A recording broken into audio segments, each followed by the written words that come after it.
जनवरी 2019 की बात थी। एक महीने बाद मेरे बोर्ड्स के एग्जाम थे, लेकिन मैं पढ़ाई की जगह पर दिन के 4-4, 5-5 घंटे टीवी के आगे निकाल रहा था, क्योंकि उस वक्त मैंने मार्वल नेटफ्लिक्स का एक नया शो डिस्कवर किया था जिसका नाम था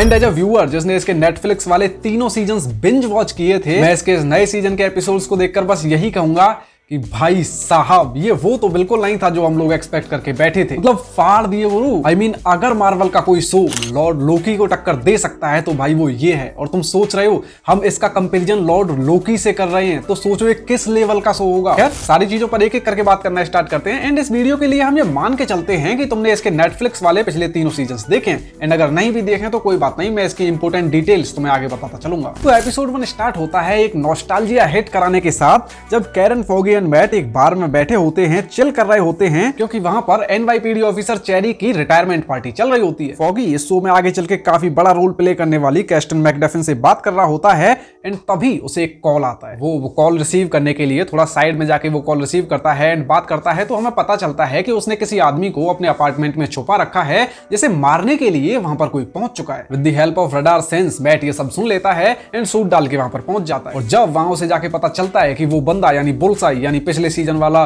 बेंजामिन पोइंडेक्स्टर, मतलब वहां पर उस बंदे को नहीं फॉगी का पता पूछने के लिए वहां पर पहुंचा था, तो मैट वहां से उल्टा भागता है। लेकिन वहां जब वो पहुंचता है तब तक काफी देर हो चुकी थी, क्योंकि तब तक बुलसाई फॉगी को गोली मार चुका था। डेयरडेविल वहां पहुंचता है, बुलसाई से काफी अच्छी फाइट भी उसकी होती है, जहां बुलसाई पूरे रैम्पेज मोड पे है। वो उसे जो भी दिख रहा है वो सबको मार रहा है, डेयरडेविल को भी काफी अच्छी टक्कर दे रहा है। जहां पॉइंट टू बी नोटेड, उस एक वन टेक सीन में जब काफी सारे फ्लेयर्स, स्मोक्स एंड कुछ ज्यादा ही एक्स्ट्रा डार्कनेस को देखकर मुझे शक हुआ, तो भाई मैंने थोड़ा गौर से देखा एंड मुझे पता चला कि इस फाइट में काफी सारी जगह पर वीएफएक्स इनकम्प्लीट फील होता है। कुछ scenes, cuts, punches and specially jumps artificial feel होते हैं, स्पेशली तब जब तुम इसे बड़ी स्क्रीन पर देख रहे होते हो। मैंने टीवी पर देखा, मुझे नोटिस हुआ, तुम शायद मोबाइल वगैरह पे देखो तो तुम्हें नोटिस ना हो। जहां इस सीन की ब्यूटी, इसकी साउंड डिजाइनिंग, फॉगी की सांसों की आवाज, कैरन के रोने की आवाज, फॉगी की थमती हुई हार्टबीट्स के साथ मिक्स करके डेयरडेविल के पॉइंट ऑफ हियरिंग से सुनाई जाती है, जहां वो लड़ तो रहा है पोइंडेक्टर से,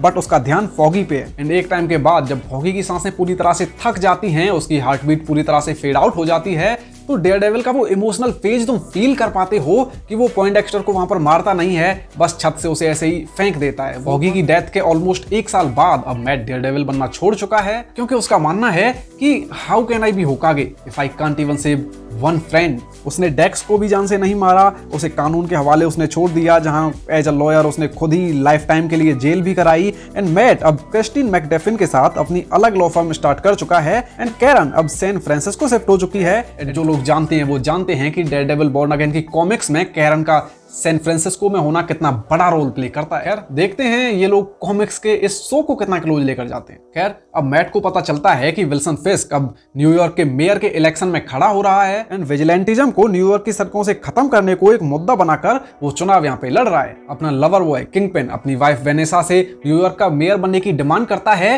वो भी लीगल तरीके से। जहां मैट जाके विल्सन से मिलता है, उसे अच्छे से चमकाता है कि देख भाई अगर तूने कुछ भी उल्टा सीधा करने को ट्राई किया तो देख ले, फिर मुझे भी अपने पुराने तरीकों पर वापस आना पड़ेगा। जहां विल्सन भी उससे यही कहता है कि अभी हम दोनों बदल चुके हैं एंड ऐसे ही रहते हैं जैसे अब हैं, ना तू डेयरडेविल ना मैं किंगपिन। भरोसा दोनों ही एक दूसरे पर नहीं करते, but they just let things happen. Wilson चुनाव जीतकर न्यूयॉर्क का मेयर बन जाता है, एंड डेयरडेविल अपनी डेट हैदर ग्लेन, जिससे मैट को मैकडफिनी ने मिलवाया था धोखे से, वो और भी अब एक दूसरे के क्लोज आने लगते हैं। जहां अनलाइक कॉमिक्स, इधर यहाँ पर एक थेरेपिस्ट एंड राइटर है जो अपने दिल फेंक आशिक एंड उसकी मेहरारू के रिलेशनशिप को स्टेबल करने में एक काफी बड़ा रोल प्ले करती हुई तुम्हें इस सीजन में आगे और भी नजर आएगी। देन इसके बाद एपिसोड 2 में हमें दिखाया जाता है एक आदमी हेक्टर आयला, जो एक सबवे पर रात को एक लौंडे को बुली कर रहे 2 लोगों से जाकर भिड़ जाता है, जहां एक्सीडेंटली उनमें से एक पटरी पर गिर के ट्रेन से आगे कुचलकर मर जाता है। एंड पता चलता है कि वो दोनों लोग पुलिस वाले थे, एंड अपने एक फेलो एनवाईपीडी एजेंट की डेथ का बदला लेने के लिए जब पूरी पुलिस फोर्स हेक्टर को सारे गैर कानूनी हथकंडे अपनाकर कानूनी रूप से सजा दिलाने की कोशिश करती है,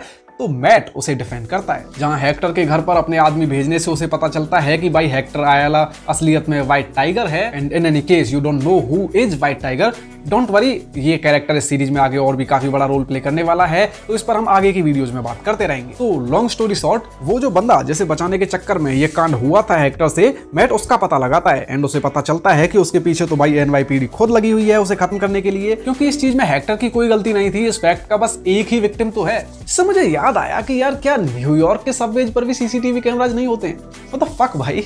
खैर, मैट उस लौंडे का पता निकाल कर वहां पहुंचकर उसे वहां से भगाता है एंड ना चाहते हुए भी उन दोनों पुलिस ऑफिसर्स को जो पेलता है भाई, किसी की हड्डियां टूट रही हैं, किसी को फ्रिज में ले जाके ठोक रहा है भाई, जिस लेवल का एक्शन सीन ये था। इस एपिसोड के एंड में Matt is back in the game now और चीजें अब यहां से इंटरेस्टिंग होनी स्टार्ट होंगी। इस एपिसोड में हमें विल्सन के भी कुछ बैड सीन्स दिखाए जाते हैं, जैसे वो रोड का गड्ढा ठीक कराना, कमिश्नर को धमकाना एंड लास्ट में वो सैंडविच को भी गाली देना। But now we can say we are so fucking back. हमारा सबसे बड़ा डर कि ये सो वायलेंट जाएगा या नहीं अब दूर हो चुका है, शक की कोई गुंजाइश नहीं है and now we can say कि now we have one consistent who can compete with Lord Loki or maybe defeat him, because this is the fucking show we wanted from a long time. I mean भाई, लोकी के बाद आया ही क्या था इस level का। इस सीजन की सिनेमेटोग्राफी में चेंजेस तुम्हें ऑब्वियसली काफी ज्यादा नजर आते हैं। साउंड डिजाइनिंग थी तो वो पिछले सीजन्स की भी काफी बढ़िया, लेकिन भाई इस सीजन में तो काफी एकदम गॉड लेवल जा रहे हैं वो लोग, स्पेशली मैट के पॉइंट ऑफ हियरिंग वाले सीन्स में। जब जब तुम लोगों की हार्ट बीट्स, उनके सांसों की आवाज, वो छोटी छोटी मूवमेंट्स को सुनते हो,